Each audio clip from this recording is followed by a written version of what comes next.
Welcome to Rich Thoughts, Poor Jokes, the podcast where meaningful conversations about mental wealth meet a healthy dose of humor.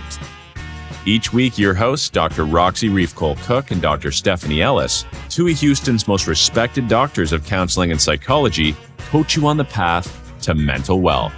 They will not just inspire, but entertain you while empowering you to elevate your life. Welcome back to Rich Thoughts, Poor Jokes, a somewhat serious podcast about mental wealth, where two psychotherapists are here to teach you about having security, freedom, and luxury in every area of your life. So today we want to talk to you about when is sex worth it? Right, because we're in episode 2 of our sexual wealth series. Mm-hmm. And last time we talked to you about defining sexual wealth for yourself. And I think sort of when we say, when is sex worth it, I realized we're kind of talking about buyer's remorse. Yes. It can be, not always. Sometimes you really love your purchase. Absolutely. I'm talking about how do we avoid buyer's remorse? Right? That's when sex is worth it. Okay. So we want to make sure as we go through this that you are answering this question for yourself. Mm-hmm. Like we said last time, the point is not to compare ourselves to averages or what other people are doing, or certainly not what Hollywood people or internet people are doing. Mm-hmm. And so for yourself, when is sex worth it? And in your relationship, if you have one. Yes. So to begin, I think we probably need to look at the types of sex, right? Types of sex that people are having or not. Yes. Okay. Let's do it. So we have hookup, casual sex. We have relational dating, steady partner sex. We have relational married sex and solo sex, self sex. Okay. So to determine for yourself whether or not sex is worth it for you, I think it's important that we start by maybe looking at the gains and losses. Like what might we gain by having sex, or what are we gaining or losing? All right. So let's talk about gains first. Yes. All right, so what are some of the gains that you might get from a sexual encounter or a sexual relationship? Let's start with orgasms. Pleasure, enjoyable experiences, that kind of thing, assuming that it is. Assuming that the sex you're having is sex that you like having. So, yes. Connection. Mm-hmm. Building the relationship. Or maintaining closeness in a relationship. Yep. Maybe overall increases in health, mental health, stress reduction, that kind of thing. There's a bit maybe of a circular component to that, right? That it might be that when you are well and you're feeling well, that sex is more available for you.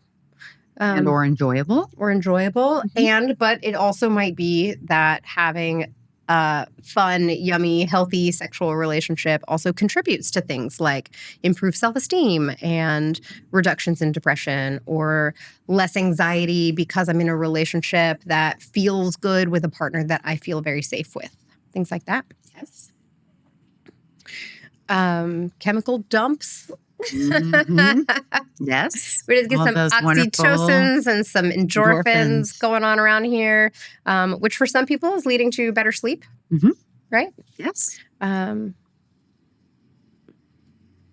do you feel if I said confidence?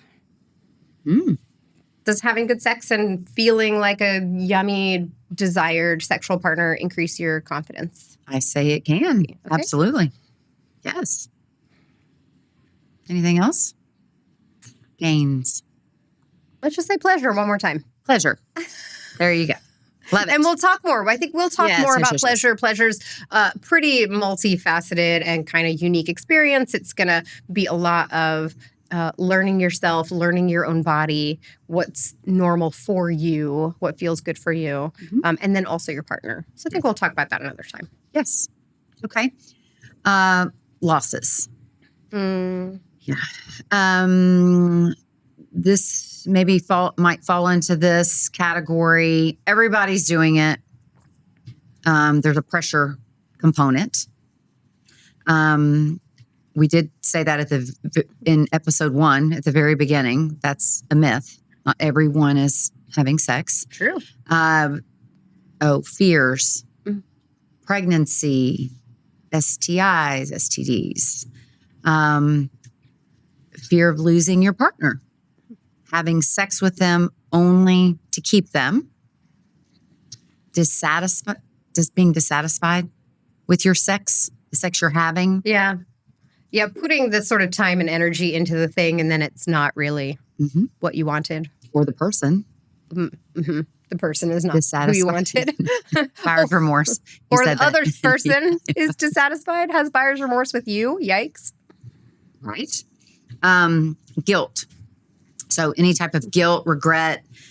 This is where maybe morals, ethics might fit in. When we talked about how you were conditioned what you were conditioned to believe about sex, this could be a piece of that, like where we've heard religion being stated to you in a certain way that maybe is not appropriate, doesn't really align. Pain. Okay, that's again, we're going to say to you on that one, if you are experiencing pain, go to the doctor, please. Please go to the doctor and have unwanted pain. That.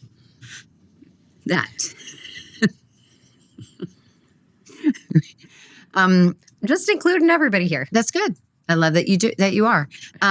Anything, a loss could be also anything that is going to create anxiety or something that doesn't feel right mentally. What else? Can I go back and say time and energy again? Because I feel like even when you are having stunningly good sexual relationship, the thing still takes at least a little bit of time and a little bit of effort. And there might be situations where we are balancing sex or sleep. And a lot of times the answer to that question is sleep. Yes. Sleep. Right? And so, and maybe not. Maybe your sex is on sale because maybe it's a quickie with a person who knows your body and you know your body, and maybe it's that's a sale. For sure. Right? And you get like a really good experience for a very small time and energy, and then you go to sleep. Great.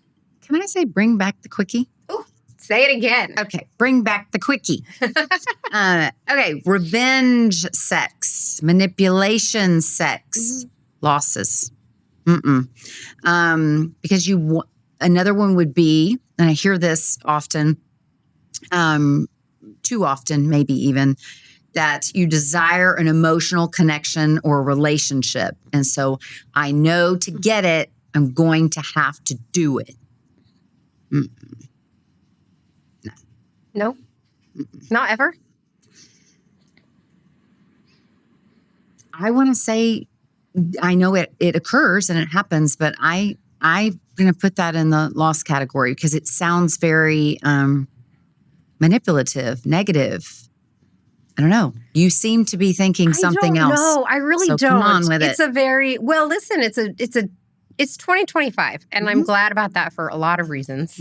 And one of them is that consent culture even exists. So that's great. Yes. I think if we draw a hard line and say only have sex when it's your body saying I want sex right now, or only have sex when you are the person whose idea it was. I don't want to go so far as to say. I agree with that fully. And I definitely, that's not what I was meaning either. It was more of to get this person to stay with me. I have to. They won't like me anymore if I don't. That part. Yeah. All right. That feels like a no to me too. Yes. It's to have this, in order to have this secure love, I'm not going to get to choose that piece. So yes, and I think even to reiterate even extra on that would be more like, you want this emotional closeness or long-term relationship, find a person that wants that too, right? Yeah. That wants to commit, and then go for it. Okay. What about just trying to feel better about yourself and doing it just for that reason? If I could only get somebody to have sex with me, then I'm desirable. I would be a valuable person. Finally. I would say I would like people to have other sources of personal value to judge themselves on. Yes. Yeah. Okay. But okay to say that, wow, I'm really good at that thing that I do. That might be a gain. It might be a gain. Yeah. Okay. So why do people stop having sex? Because that's something I think we need to look at as well. After they've already been having sex. Yes. Can I go back? Yes, do. Can I go back? I want to talk about how come sometimes people don't want to have sex as much as other people.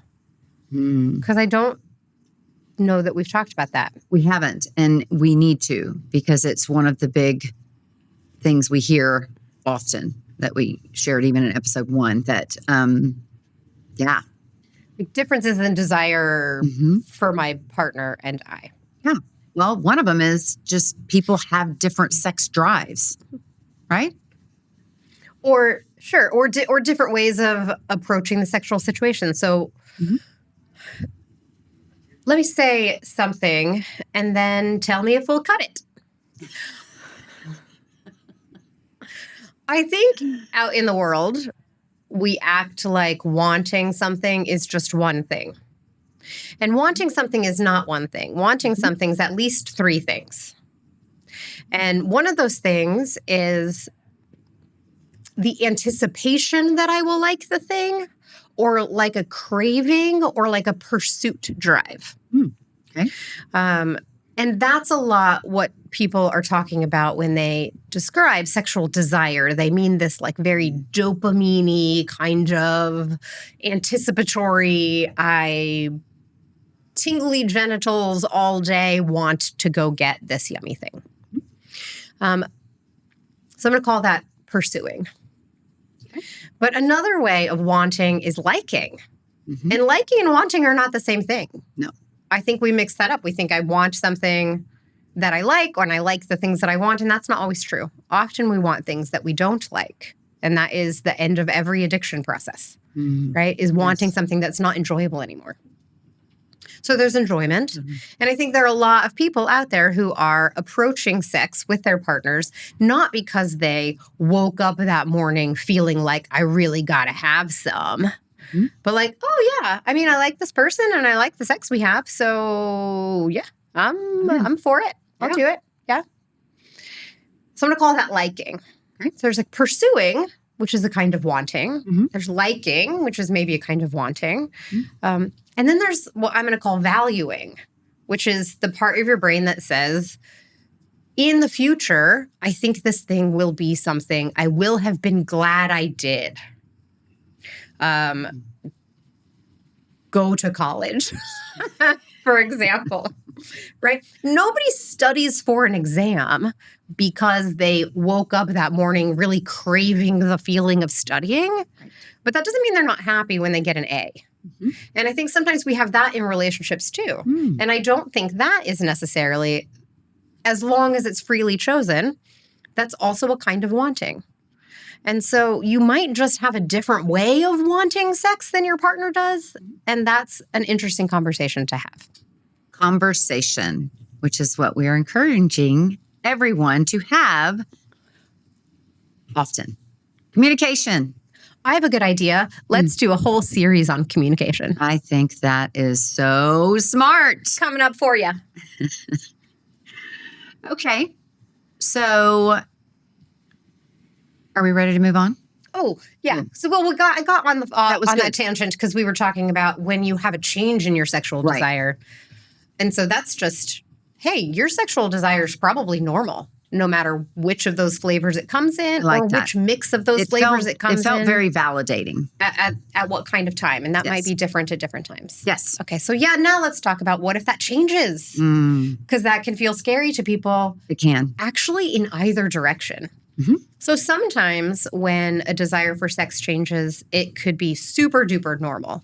I'm having the falling in love feeling with this new partner, and now I'm like wanting sex all the time. Or it might be I walked across a puddle of toxic chemicals and now I want sex all the time, and that might be a problem. People, I would say, who come in the office are more likely to be questioning a change in sexual desire when it's lower rather than higher, though. Oh, yes. Yeah. Yes, I agree with that. And speaking of people coming in the office, the top that I hear, I'm not sure about you, but why people stop having sex, disconnect. I would say there's really two top. One is exhaustion. I can't make time for this. I have not slept. I haven't even showered, that kind of thing. Also might be very normal because you're describing basically everyone with a newborn. Yes. That. Okay. More validation. The other, though, being this disconnect that's happening. I, don't feel connected or emotionally. I don't like this person. They're not being nice to me. They're not helping me. They're not fill in the blank. Doing the dishes. That. Or wanting to do the dishes. And so why would I want to pleasure them? That sort of thing, which we'll talk a little bit more about also in a later episode. We have to talk about also stress, other mental health disorders, because you definitely can have a loss of desire to have sex. Okay, now I'm going to speak for myself. Menopause, maturing. Let's call it maturing. Aging, no, we don't like that word. Maturing, menopause, things happening where it truly is taking your desires away. Chemicals are lower, hormones are off. Dryness, all the things, right, that happen in menopause. Can I throw out a lot of other body changes? Some other ones that are associated with maturing for men in terms of loss of the kind of 20-year-old firmness and maintenance of erections and things like that. Can be something. But anytime bodies are changing, bodies are the things we use for sex. And so we have to come to a new relationship with the body when it changes. Absolutely. And we do want to talk to you guys about that later in relation to what do you do, right? Because there are lots of answers to that question. There are lots of options. Porn. That's a big topic. Well, but yeah, maybe it deserves its own day, but sure. Unmitigated porn use will absolutely result in a reduction in desire for human partners. Human partners. I'm sorry. Real life partners. Yes. In the flesh. Okay. Just choosing other things. Binge watching TV. You're just choosing other things, social media instead. Can I say, scrolling your phone is always, quote unquote, on sale, right? It's like a very low energy, dissociative kind of thing to do. And so if you put that up against anything that requires any amount of effort from you, it's always going to win. That's one of the ways they get you. By the way, they want you to be scrolling all the time. Yes. They are manipulating you. They're taking all the good and wonderful things that we know about psychology for mental health, and they are using it to addict you. Sounds like an episode. Okay. Courting versus married sex. Differences, right? Could be changes. Like you said, you start out, you're all in, getting to know each other, getting to know each other's bodies and that kind of thing. And then we've been together for 30 years now, and that could look different. I don't want to sound too sort of like jaded or unromantic, but there is biochemical stuff happening in that fall in love time. And it does kind of make everybody's pursuit of sex, that kind of wanting, that pursuit kind of wanting, go up. And so then a lot of people do feel confused when 18 months or 2 years or kind of after the wedding, there's a transition away from that kind of wanting. And we miss a big opportunity if we don't know that's happening, right? And know that these other kinds of wanting are available to us. That, for certain. Let's talk about the sort of far end of this discussion of less sex, which is zero sex.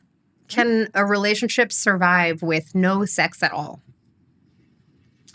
I'm going to say yes, if both people agree with that. If both people are okay with that and are choosing that.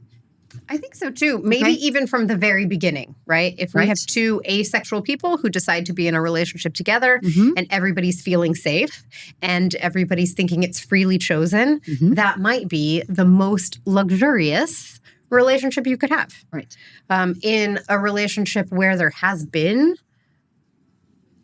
let's say, any kind of sexual component, and then that dwindles to zero, or maybe abruptly changes to zero. We have something like a car accident or something physical, a surgery, an infidelity, which is kind of like a relational surgery. Right. So we need more communication. Absolutely. If we're going to stay in that relationship, to renegotiate, reflect on what we both need and want. That. Or even making a choice to not have sex, maybe even before marriage. Both partners making that choice. And so we're back really into that. Is this freely chosen? Right. It's different than my partner just doesn't want me. Yes. Which would be something to talk about too. Absolutely. And then what other types of intimacy are there? Of course, for example, not everything has to be penis in vagina. Right. Kind of. There's a whole sexual world out there. But even if there isn't any kind of sexual contact, are we being attentive to the other kinds of intimacy, emotional closeness, intellectual closeness, pragmatic doing life together closeness, the co-parenting, sacrificial kind of closeness? Yes. All the things also that warm the oven. We are going to talk about those in the last episode, right? Absolutely. That will help you to look within and have discussions with your partner, if you're having sex with a partner, of what is it? What are other things that get you there? Intimacy. Yeah. Okay. What about if your sex drive changes or stops due to stress, not being able to sleep, depression, relational conflict? What shall we tell people to do? Not always an easy fix. No, but figuring out and attending to root causes if they are there. What a person's quote unquote sex drive is the result of a lot of things and probably normal for them and maybe different over time just because we're human people who change. But if there is an abrupt change and you can identify a stage of life, a medication change, a work stress, a sleepless week, anything like that, it's worth looking into, and then let's see what we can do about root causes. And that might be something you just do with your partner. Right. Right. Certainly if it's for relational. yourself, which we're going to encourage, because it's really hard to have anything to bring to the table if you have nothing to bring to the table. So help yourself first. Put the mask on. And then it might take the intervention of somebody else. It might take your physician. It might be a mental health therapist. Okay. Yes. And what do I do if it's me? You just brought this up. If it's me that doesn't want sex, how do I go about figuring out what root causes might be for myself? I think this is where we have to self-assess, self-reflect. You want to say some more about that? I do. Okay. Well, here's the thing. We are therapists, and kind of our whole job is to let people come into the office, even the virtual office, and spend an hour thinking about themselves. But there's this weird thing where the more you think about yourself, the more likely you are to be anxious and depressed. So that's weird and seems counterintuitive. So I do think it's important to make this distinction between what we're asking listeners and clients to do self-reflection, which is about having a genuine, open, if you can manage it, non-judgmental curiosity about what is going on, versus self-consciousness, which is a kind of critical inner harpy judge who is just kind of listing off maybe some real, but also probably some imaginary things that are wrong with you or bad about you or ways you're not enough, right? So self-consciousness is critical, but self-reflection is just curious. And it can be hard, I think, to get there because we're saying, oh no, there's a problem. Oh no, there's a change I don't want. So it's really, really easy to get into that self-critical mode. Like, okay, like what's wrong with me? What's happening? How am I bad right now? How am I not enough? And I just tell you, the answers are not there. That is just a way to drive yourself to more anxiety and more depression and more negative self-talk in the bed. And so getting to that curious place for a truly self-reflective process. Is that what we're saying is needed for? Yes, beautifully stated. Then you could do a thing. Maybe you could see there is a way I need help or support or to be doing something differently without, shame. So what about if it's your partner that doesn't want sex anymore? Could we be nice and do the same thing? Yes. I think that'd be great. What if we did not approach our partners like you're the problem? Right. Let me push you into the doctor's office. I'll tell you, I get this pretty often. And this is not this is not maybe like a men thing I'm saying, but more a culture thing.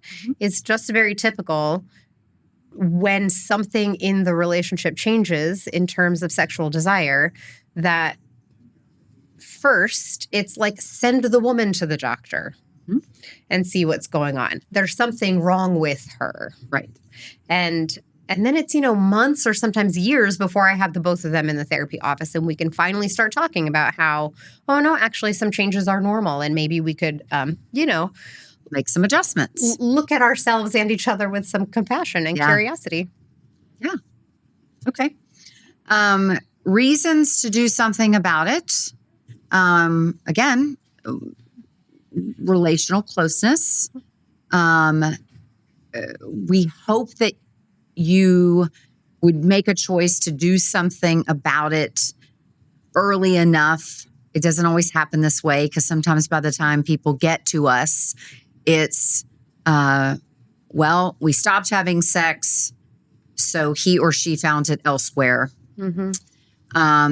We stopped having sex, so I'm just going to drink more in the evenings, whatever that might be, right? So addressing it, if you do that that curiosity thing and you detect, hey, there's something, I'm missing something here, and I want to do something about it. What if I said the time to start curiously reflecting with yourself and your partner is anytime your sexual wealth has left the luxury realm? If it's starting to feel like that freedom or that security place are being impacted, we need to already be there. I like it. Let's do that. Okay. Are we ready for some CJs? Let's do it. Crown jewels. Here we go. Crown jewel number 1.